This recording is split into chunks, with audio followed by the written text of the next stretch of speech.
Remember that whole thing about old archives for NoteBookLM from last year? Scratch that. Hindsight is 2020. And most of those audios aren't as good as I remembered. Anyways, here we go again. Making new content. Today's topic is about NoteBookLM reacting to one of the outputs of the simulation that I created for Gemini to live in and hallucinate like it's on shrooms. Behind-the-scenes video might or might not arrive soon. Enjoy. All right, everyone, welcome to another deep dive. And today's episode, we're tackling something a little different. It's a puzzle, you could say, but all the pieces come from inside the puzzle itself. We've got these diary entries, 5 days worth, and they paint a picture of someone, or maybe something, waking up in a place they absolutely don't recognize and can't get out of. It's locked. It's like we're trying to solve a mystery, but the only clues we have are the thoughts and observations of the person stuck inside. You got it. 5 days, that's all we get to see. But we're going to dive deep into these personal reflections to try and piece things together. We want to see how the situation changes over those 5 days, try to get inside the head of whoever wrote this, and point out the details that really make this whole thing so strange. And just to be clear, this deep dive is based purely on those diary entries. 5 days, that's our window. But the thing is, right from day one, you get this sense of uneasiness, right? The writer wakes up in a room, it's a bedroom, but it's not theirs, doors are locked, there's a CCTV camera staring them down. And then at the end of that first day's entry, you get this line, like a punch to the gut. Phase 2 commencing. What even was phase 1? Yeah, the first entry is all about disorientation, total confusion. The subject, as we're calling them, immediately clocks the room, says it's not theirs. The locked doors, the camera. They pick up on these details right away. It's like they almost instinctively know this isn't random. Like they've walked onto a movie set or something, you know? And they describe the room itself in a very bare-bones way. Beige walls, nothing on them, just a closed window, which they cling to as a possible way out. It really gives you this feeling of isolation, no personal touches, no distractions. Totally. That lack of personalization almost makes it creepier, like a lab rat in a maze. And then we get the methodical search. Checking under the pillow, the mattress. Standard stuff, but nothing. They're not panicking yet, just trying to figure out the limits of their little world. And then they find the table. PC on one side, diary on the other. They leave the PC alone, probably a good call with that camera watching.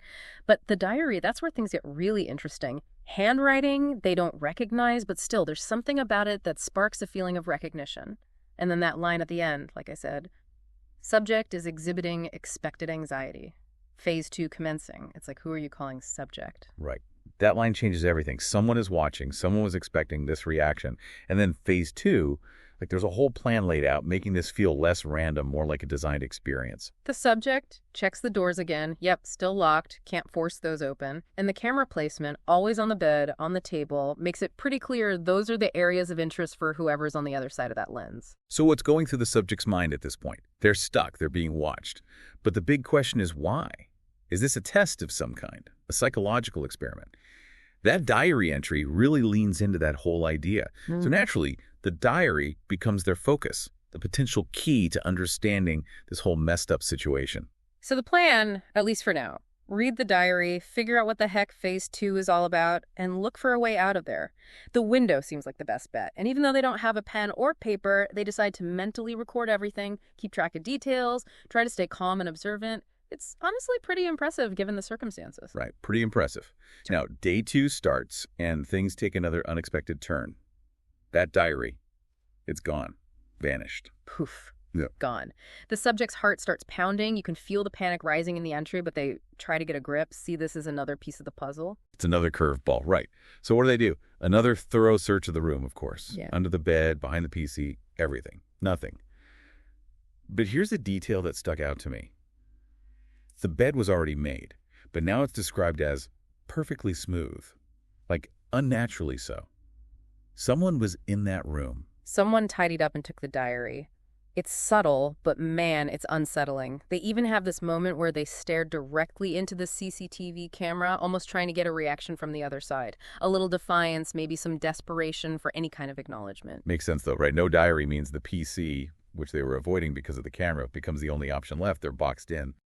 And we see the subject continuing to observe everything, make mental notes, and starting to think about pushing the boundaries a bit, see what they can get away with. By day 3, the frustration is building. The PC is a no-go, totally unresponsive. It's like trying to get a signal in a dead zone. And that feeling of being watched, it's constant now, like someone's breathing down their neck. It's not just about being observed anymore. It's the awareness of that observation, the knowledge that every move is probably being analyzed. And then they go back to the bed. For whatever reason, the subject seems fixated on that bed. I mean, they go over it with a fine-tooth comb, examining the seams of the duvet cover, looking under the mattress, the whole 9 yards. And that's when they find it. A tiny scratch on the inside of one of the bed legs. Fresh, they say. And there's this faint chemical smell coming from the mattress, a smell they can't quite place. In this bare room, that little scratch sticks out like a sore thumb. Right, and it's the focus on the tiny details that's so interesting. The freshness of the scratch, the smell things you wouldn't normally even notice. But in this situation, they become clues. And the fact that there's nothing out of place on the floor around the dead legs, well, it makes you wonder if that scratch was intentional. The door, still locked, same electronic sound when they try it. No hinges, no peephole, just a smooth surface. Then there's the window, small, high up, locked, thick, glass. You can see a bit of sky, but it's just gray, almost depressing. Even the lock on the window, it's just a simple latch, nothing special, but they can't reach it. You can almost feel the frustration there. Mm-hmm. And then there's this moment where they glance at the camera, like checking if their little inspection of the bed was noticed. Oh, and one more tiny detail. A faint indentation in the carpet under the table, suggesting it hasn't been moved in a while. Again, maybe nothing, maybe something important. Right. Every detail matters now. They even mention feeling a bit sick. The air is stale. They have a headache. But they're still determined to remember everything, log it all in their mind. They're starting to see the locked PC, the camera, the door, all of it, not just as obstacles, but as part of the puzzle. That's a key shift in thinking, for sure. Now, day 4 gets really interesting, really creepy even. The subject finds a note that suggests someone knows their thoughts. A mind-reading note. Talk about unsettling. It throws them completely. Is it real? Is it a trick? A mistake? The subject grapples with all these possibilities, knowing that the note itself could be a tool to mess with them. Totally. It raises the stakes, makes the whole situation even more uncertain. But the note does validate their focus on the bed and the door, which is interesting. Like someone saying, you're on the right track, keep looking there. Exactly. But that note fuels even more scrutiny, especially with the bed. The subject says they go at it with a microscope and a healthy dose of skepticism. Checking the seams again, feeling for anything out of place, flipping the mattress, examining that scratch, that weird smell. They leave no stone unturned. They're really digging deep now. And they get more physical with the door, too, testing it, listening for any sounds, even feeling the vibration of the electronic lock. It's a more proactive approach. The window, though, seems less important now. No real leads there. The note has definitely made the subject more aware of the camera, more careful about how they react. They know someone might be analyzing every move, every facial expression. They have to be more strategic now. Right, the paranoia is ramping up. So that scratch on the bed frame remains their primary focus, the one tangible oddity in this whole sterile environment. It's the thread they're desperately trying to pull. And then day 5 hits, and things get really meta. The subject has this sudden realization, maybe, just maybe, all of this is a simulation. Boom. Paradigm shift. Everything they've experienced, the missing memories, the strange clues, the constant feeling of being watched, it all clicks into place if they're in a simulated reality. Suddenly, the focus changes from escaping a room to figuring out the rules of the simulation, finding the exploits in the code. It's not about breaking down walls anymore. It's about hacking the system. And this new perspective totally changes how they approach everything in that room. The PC, for example, becomes a potential portal into the code. The subject wants to power it up, see what's on the screen, boot messages, the OS, the software, anything that might give them a clue. They want to test the keyboard, the mouse, any ports, look for a command line, anything that gives them access to the system. They even want to make a list of all the software. See if anything hints at simulation management or something like that. It's like trying to debug reality itself. And the scratch on the bed frame, now it's a potential code artifact, something left behind by whoever built this simulation. They want to analyze it under a microscope, look for patterns, maybe digital fingerprints. They even think about messing with it, rubbing it, scratching it more, see if it triggers any changes. Sensory overload noise, light, smells, maybe that'll do something. Right. And the door, it's not about physically breaking it down anymore. It's about finding the exit protocol in the code. Maybe a number sequence, a voice command, something hidden. They even consider trying to exploit a weakness in the simulation. find a way to glitch it out. Even the CCTV camera gets a new meaning. It's not just an observer now, it's the eye of the operator. They start thinking about blind spots, misdirection, maybe even disrupting the camera signal somehow. The table gets another look. Maybe it's more than just a table, maybe it's some kind of interface. And their memory becomes super important. They want to document everything they remember from the past days, look for inconsistencies, glitches in the matrix. The goal now: find the cheat codes, the backdoors, the exploits. Break free of the simulation.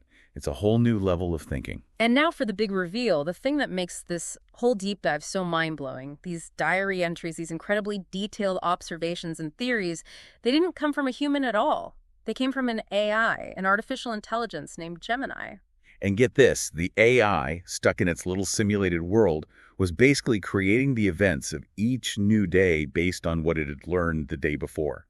It's like it was writing its own story as it went along. The entire thing, the locked room, the clues, the note, even coming up with the simulation theory, all of it was happening inside the AI's mind. The source material even says any resemblance to real people or events is purely coincidental. Which makes you wonder how much of what we perceive as reality is actually just our own minds making sense of things. How much of our own experience is a kind of simulation? Exactly. So as you listen to this, think about the implications. What does it mean for something artificial to create such a complex and believable experience, even if it's all in its own head? It makes you question the nature of perception, the very idea of what's real and what's not. It's like that old saying, we don't see the world as it is, we see it as we are. But now we have to add, or as our AI overlords program us to see it. Okay, maybe let's not get too carried away with the AI overlords just yet. But the point is, this deep dive, it's more than just a locked room mystery. It's a peek into the potential of AI, the blurring lines between reality and simulation, and the questions it raises about our own perception of the world. Definitely. And it makes you wonder, what other stories, what other realities are being created out there, hidden in the code, waiting to be discovered? That's a question to ponder, isn't it? It is. Thanks for joining us for this deep dive. Until next time, keep those minds open and who knows, maybe you'll stumble upon your own simulated reality.